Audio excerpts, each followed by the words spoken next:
everyone. My name is Angela Brown, and I'm a certified health coach. And this week we are talking to Cheryl Katz. So she and her husband did the plan together, and they've lost 177 pounds together, which is amazing. And they have been successfully maintaining their weight now for 2 years.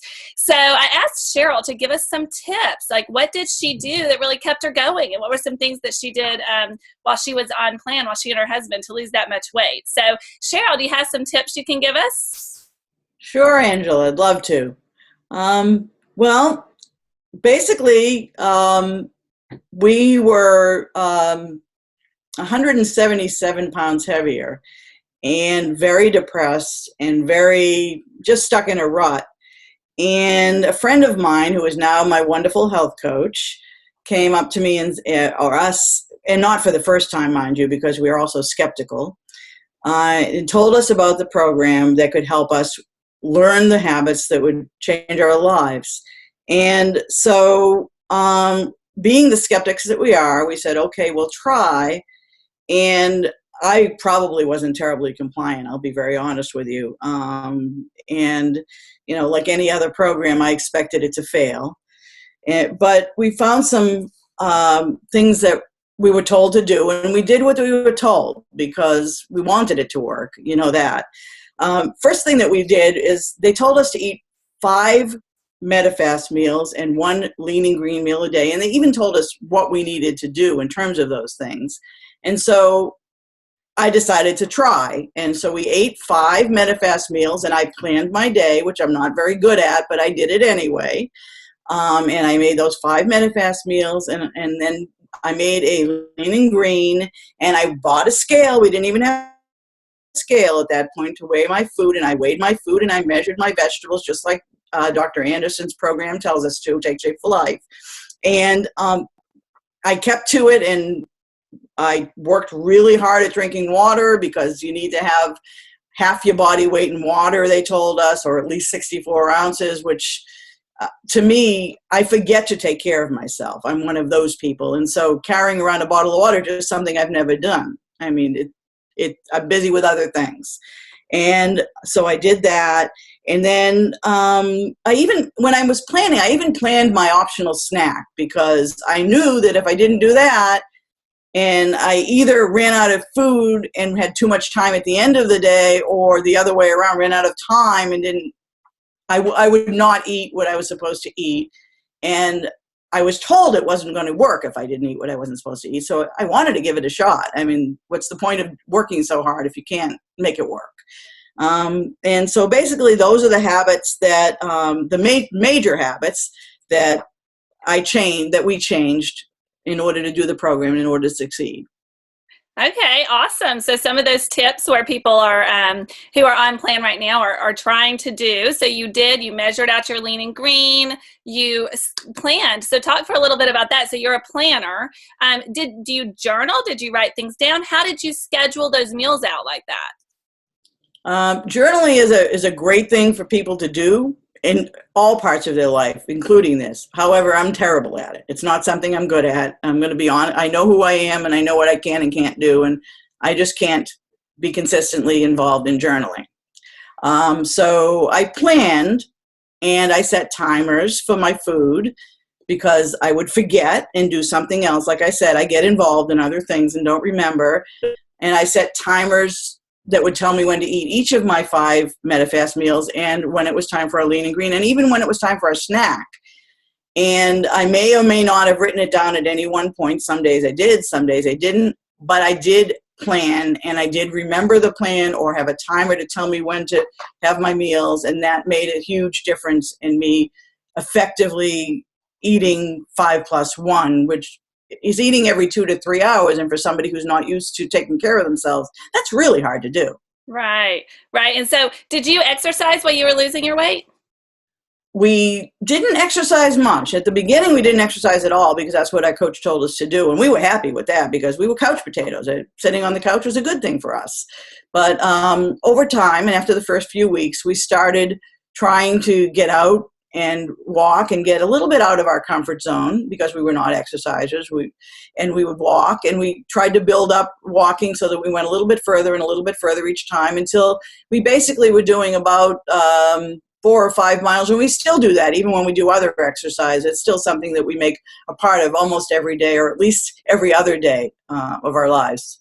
Awesome. So great tip for maintenance right there too. So you and Alan did this together, and like we talked about, 177 pounds. So you lost 70 pounds and Alan lost 107 pounds. And I think sometimes people see that and they think, wow, that's a long time on plan. How do you keep going? Was there a point where you thought, is this worth it? Are you going to get to your goal? Are you going to continue? Was there a time that you struggled on plan? I'm sure there was, right? Right. So it is a long time. It actually took less time than some of the other things we didn't succeed at. But basically, there were, at the very beginning, I would say I lost about 20 pounds, maybe 25. We were a little bit off schedule. I guess I didn't write it down that day, or I didn't look at it if I did write it down. And we weren't exactly on our scheduled plan for when to eat what. And probably were a little bit hungry and attended a food-centered event, which unfortunately there are so many of. I mean, I don't know about you, but we have so many events that are scheduled around what you eat and who eats what and who brings what.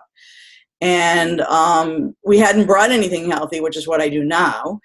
So we got to the event, and all of a sudden, it was, okay, so what are we going to do now? There's nothing really that is appropriate for us to eat, and we're starving to death. So we basically, unilaterally, Alan and I both made the wrong decision and made the wrong choice and went off program. And I don't remember what we ate, but I'm sure once we start eating something that's wrong, we continue eating something that's wrong, or not within our goals, at least.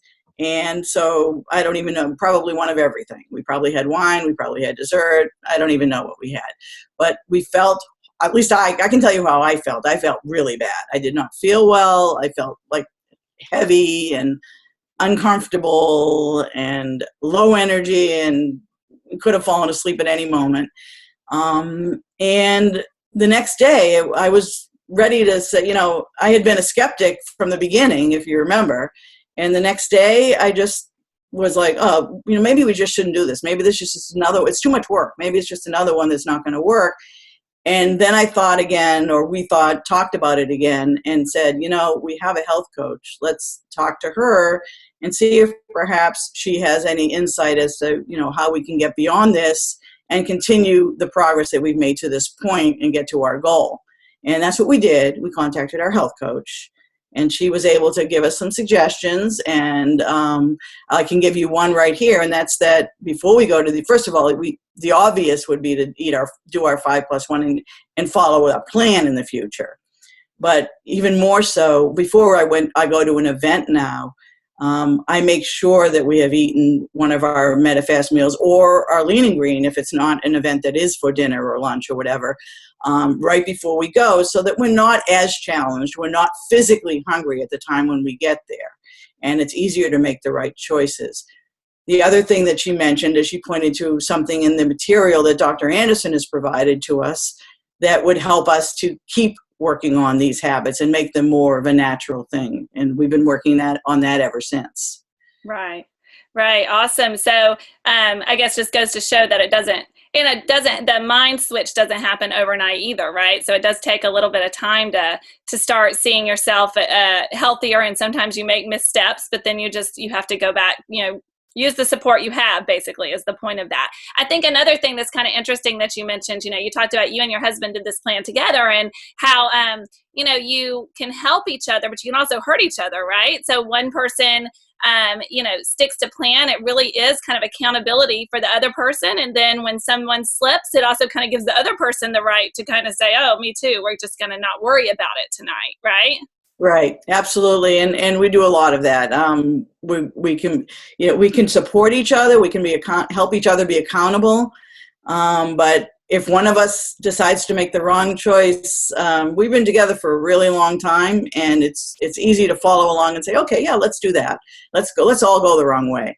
And now, it's taken a long time for us to learn new habits, to replace some of the old habits and to become the new people that we've become, because you really have to do that. Alan and I we have different attitudes towards food now. Food is what keeps us alive. It's not what we live for. And we make better choices. But every day there's a new choice to be made and a new fear to be faced. Right. Yes. Good point. Good point. When we were talking earlier, you also talked about how you use the habits of health. And I thought it was interesting. Some people look at these big books and they think, oh, I got to read it from cover to cover, but that's not really how you used the materials. How did you use the habits of health text when you were on plan? Basically, I'll remind you again that I said that I was non-compliant and skeptical from the beginning. And I looked at the books the same way you just described, and I said, oh, no, that ain't going to happen. Now, I did read Discover Your Optimal Health, and I have to tell you that was like reading a novel. I loved it. But the larger books, the ones that are a bit more commanding, we used as a reference guide, basically. When I had an issue like what we were just talking about, when I had a challenge or had a question or didn't know how to do something, I didn't call my health coach every time. That would have, I would have been her full-time job at that point. I took the Habits of Health and the workbook that goes along with it, the companion guide, and I would look up from the index or the table of contents that particular topic, whether it's sleep or water or glucose levels or good carbs versus bad carbs or the color chart or the 9-inch plate, whatever it might have been. And I would look it up and I would read it, and then I would maybe do the exercise that went with it if there were such a thing. And then I would move on to, whatever the next thing I needed to do was. Yes, exactly. I love that. I like that that way of looking at the materials too, because for some people it's just more manageable when you think of it like that. And the reason why you did that is because you were committed to making a long-term change. Like once I think you realized that this plan was going to change you, and change your thought process around food. Like you said, you've turned into different people now. So now tell me a little bit about your life. So now you guys are active. So you said you're walking every couple of days for sure. You try to work walking in. And I know you've done some other stuff on vacation, just been a lot more active. Are you still couch potatoes? No, I don't. We watch TV for we record everything. We never watch anything live anymore because that's not the focus of our lives. It's not very much time that we spend watching TV, and usually it's multitasking as well. It's never just watching TV, perhaps cleaning house or whatever. But I actually we actually walk. We continue to walk. We have bikes now. We go biking when the weather permits it. In fact, there's a bike rack on our car now, which some people who knew us before don't believe it's there. We belong to a gym, and I have just recently started working one-on-one with a personal trainer who's beating me to death. And Alan will follow suit shortly. So our focus, our commitments to ourselves, our accountability to our lives and our family, because our family, it's helping them that we're going to be healthier and live longer too.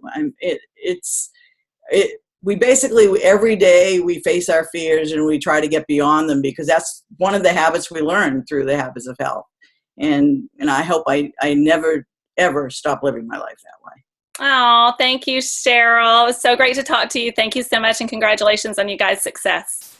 Thank you very much, Angela. It's been a pleasure. Thanks.